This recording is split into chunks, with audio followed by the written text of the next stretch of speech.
ម្នាក់មានចរិតខុសៗគ្នាសន្សំឧបនិស្ស័យមកផ្សេងគ្នាអ្នកមិនអាចបង្ខំគេឲ្យគិតដូចអ្នកឬធ្វើតាមអ្នកគ្រប់រឿងឡើយគេមានរបៀបគិតរបស់គេ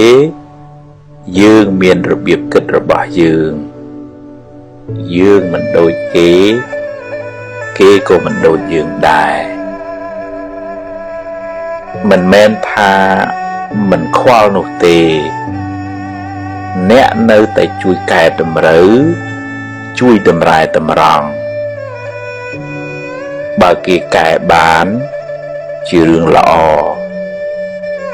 បើគេមិនព្រមកែទេទោះបីអ្នកយំយេកស្រែកទួញទៅក៏មិនដឹងបានអីមកវិញអ្នកណាវិច្ចសម្ពាយកម្មណា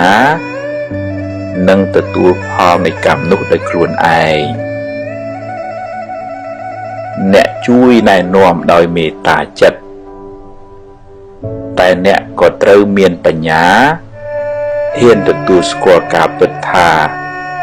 អ្នកប្រឹងអស់ពីសមត្ថភាពហើយអ្នកមិនអាចបង្ខំគេឲ្យដូចអ្នកបានទេម្នាក់មានផ្លូវដើររៀងខ្លួនទាល់តែចេះព្រមខ្លះចេះទទួលស្គាល់ការពិតខ្លះទើបមិនសូវមានទុក្ខ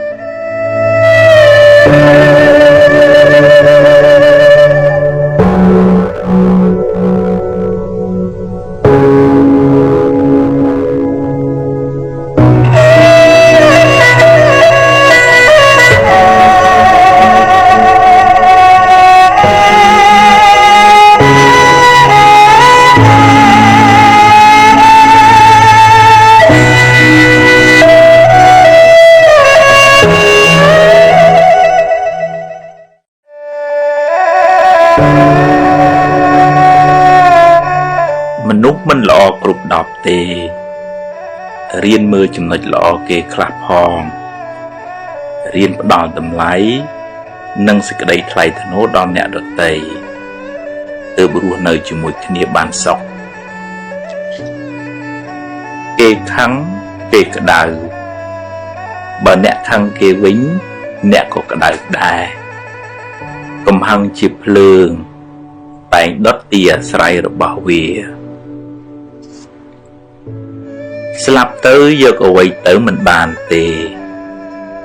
រៀនធ្វើទានខ្លះគ្រាន់បានជាពូជបុណ្យសម្រាប់ទៅកាន់បរលោកនាយ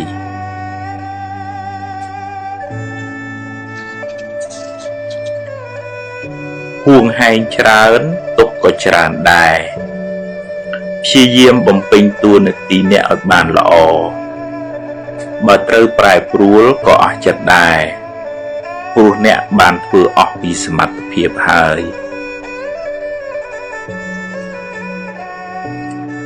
ចង់ឲ្យគេគោរពអ្នកត្រូវចេះគោរពគេមុនរៀនផ្ដល់តម្លៃ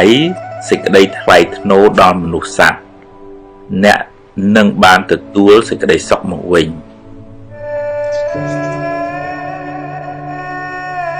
ព្យាយាមធ្វើរឿងណាដែលអ្នកអាចធ្វើបានរឿងដែលអ្នកមិនទាន់ធ្វើកើតរងចាំសិនចាំដល់ពេលអ្នកមានឱកាសមានសមត្ថភាពចិត្តបុណ្យចិត្តស្រស់ថ្លាចិត្តស្ងប់នាំឲ្យកាយក៏ស្រស់ចិត្តក៏ត្រជាក់ជីវិតបានសុខស្ងប់ច្រើនរស់ចិត្តស្ងប់ល្អ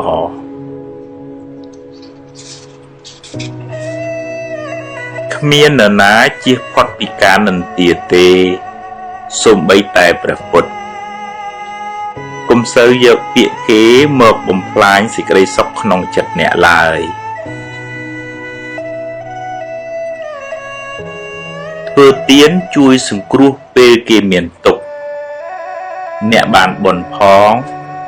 បានការរាប់អានផងបានដាំពូជជាអ្នកមានទ្រព្យច្រើនផង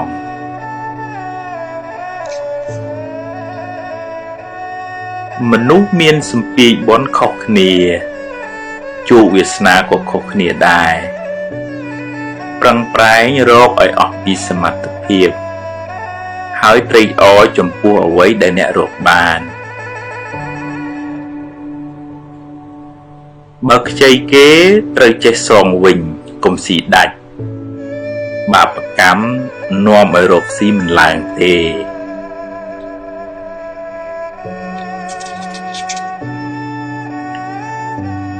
កុំយកមុខយកមាត់តែម្នាក់ឯងចែកគេខ្លះផងទើបធ្វើការជាមួយគ្នាបានយូរកុំយកពាក្យសម្ដីលាមករបស់គេមកគិតហើយដេកកើតទុកឡើយមាត់គេចិត្តគេខាត់គេមិនបានទេ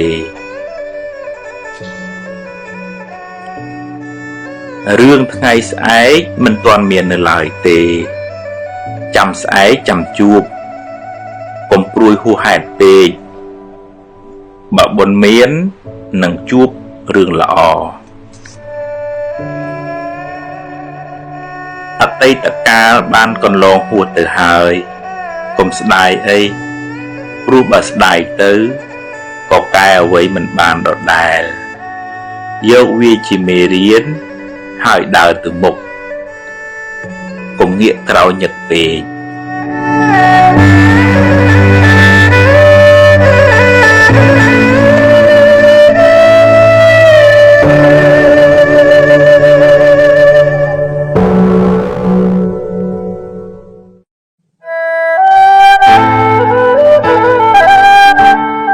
សង្ឃឹមខ្លាំង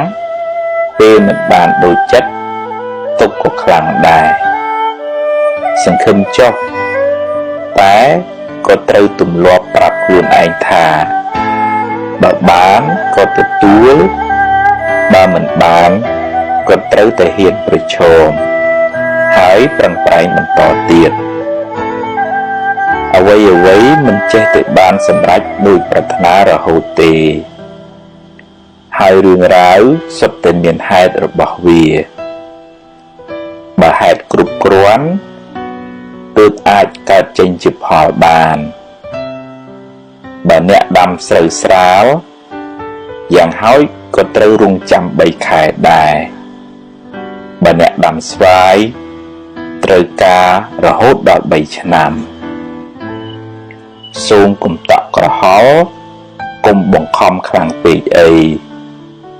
ធ្វើតាមលំដាប់លំដោយតែមិនមែនមានន័យថាបណ្ដោយវាតាមយថាកម្មឡើយអ្នកនៅតែតស៊ូព្យាយាមអត់ធន់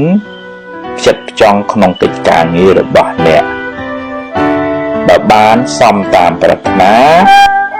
ចាត់ទុកថាជាបុណ្យរបស់អ្នកបើប្រឹងអស់ពីសមត្ថភាពហើយនៅតែមិនបានមានន័យថាការប្រឹងប្រែងមិនទាន់ដល់កម្រិតឬបុណ្យរបស់អ្នកមិនទាន់គ្រប់គ្រាន់នៅឡើយសូមកុំឆេវឆាវកុំមួម៉ៅពេកអីកុំទម្លាប់បន្ទោសគេបន្ទោសឯងរៀនទទួលយកការពិតព្យាយាមរកហេតុផលរកចំណុចខ្វះខាតរួចកែតម្រូវប្រឹងធ្វើឲ្យបានល្អជាងមុនអ្វីដែលខុសទៅហើយចាត់ទុកជាមេរៀនតែកុំបណ្ដោយឲ្យវាคล้ายជាភ្លើងដុតអ្នកយូរពេកសង្ឃឹមថាកិច្ចការអ្នកនឹងបានសម្រេចសង្ឃឹមថាការងារនឹងរលូនទៅមុខតែអ្នកក៏ត្រូវសង្ឃឹមផងដែរថាវាអាចមានរឿងមិនល្អកើតឡើងជាយថាហេតុអ្នកគ្មានសមត្ថភាពហាមឃាត់វាបានទាំងស្រុងទេបើមិនបានដូចសង្ឃឹមសូមកុំបាក់ទឹកចិត្តសូមកុំអាលបោះបង់ចោលដរាបណានៅមានជីវិតអ្នកអាចសាកល្បងសារជាថ្មី